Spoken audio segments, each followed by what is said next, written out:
Gernika Lumoko alkateak auzoetara egiten dabezan biziten barruan barriro be Errenteriako auzoa bisitatu du. Hemen, auzotarrak Lamertzet ikastetxeko patixoan batu dira. Auzotarrak alkateari euren auzoko beharrak helarazteko batu dira.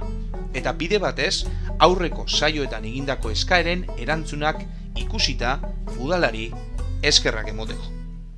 Egunaro dabena beran inguruen ze faltadan badaki, edo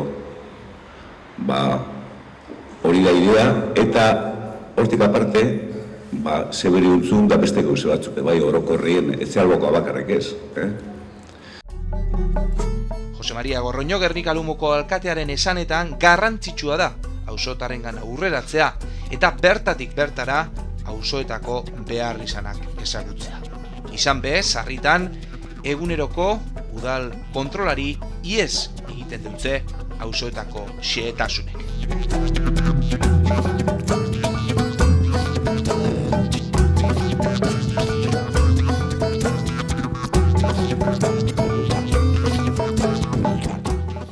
Gutunontzi baten bidez, auzotarrek euren eskaerak jartzen dabez.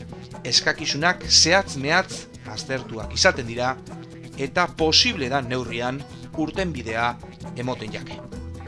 Auzotarrek euren kezkak erakusten dabez udal bizikidetzaren barruan eta hiritar moduan daukiesan iradokizunak plazaratzen dabez. Esker honez ikusten dabe ganera udal ordezkaritza auzoetara heltzea.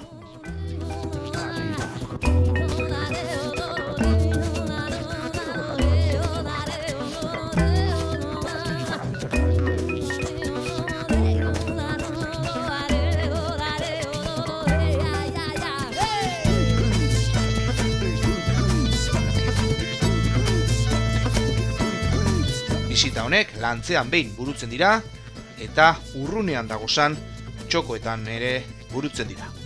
Lumon, Lurgorrin, Santanan eta abar.